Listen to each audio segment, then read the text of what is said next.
આમ તો ઓલા છે ને આપણે આવું જૂઠું બોલવું નાટકો ને તો આપણા રગમાં જ નહીં, સાચું તમને કહું.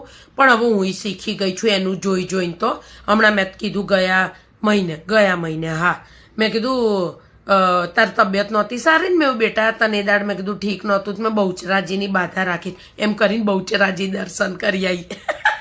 એને પછી 15 દાડા પછી છે ને મારો છોકરો આવીને એવું કહેતો હતો કે હમણાંથી મને ઠીક નહીં રહેતું. તો મેં તો એના પછી રવિવારે એવું કીધું, મેં બેટા આવ તને સારું થઈ ગયું? તો કે હા. તો મેં કીધું મેં તારમાં ચોટીલાની બાધા રાખી એમ કરીને ચોટીલા જઈ આવી. આ લોકોને જોડતા આવા જ દાવ કરાય. હવે મારી વિચાર છે કે મારી બેનની છોકરી છે ને લંડન છે, એને પૂછવું છે કે લંડનમાં કંઈક નાનું હનુમાનજીનું મંદિર કે એવું છે, તો એની બાધા રાખીને લંડન ફરી આવું ઓલી ત્યારે શું. બાકી આ લોકો ના લઈ જાય. જો ક્યાંય જવાનું કહીએ ને એટલે કે તમને નહીં ફાવે, દૂર છે ને તમે થાકી જશો. હવે તો અમેરિકન લંડનની જ બાધા રાખવી જ મારે.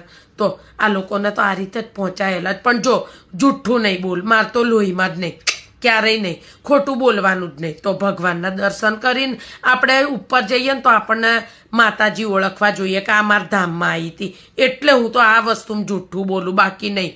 ના ભાઈ ના.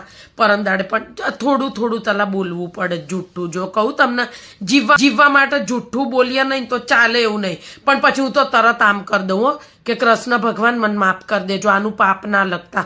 નવી વહુ છે ને આ જમાનાની, એટલે મારે બોલવું પડશે.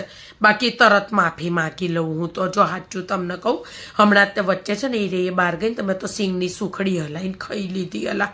પછી બહાર આવીને અંદર તો મને પૂછવા માંડી કે છે સુગંધ આવે છે, તમે સુખડી બનાવી હતી? મેં ના ભાઈ ના. મેં કીધું રેખાન ઘરેથી આવી હોય તો મેં મને ખબર નથી કીધું, કેમ કે એદાર છે ને તારી આને કહેતી હતી કે અમે સિંગની બનાવી હતી ને હા, એટલે એને મન ના કીધું. એટલે આવું થોડું જૂઠું બોલવું પડેલી. પાપી પેટ છે તો ખાવા માટે જૂઠું બોલવું પડે અને બહાર ફરવા માટે. તાર કોઈ સગા રહે છે અમેરિકા? તું બાધા રાખ તો આપણે બેયના વિઝા જોડે લગાડીએ, ફરી આવીએ અમેરિકા. પેલી આમ કરીને પેલી બૈરી ઊભી છે ને અમેરિકામાં, એને જોવા જઈએ. એટલી બધા બહુ ફોટા પડાવત ત્યાં. રાખવી જ બાધા આપણે જોડે. હાર તો રાખી દઈએ. આપણી બેય વહુઓ છે ને બાજી મરે ને એવી બાધા રાખીએ, એટલે આપણે બેયને શાંતિ. હેડ બાધા રાખી લે. તો આ રીતે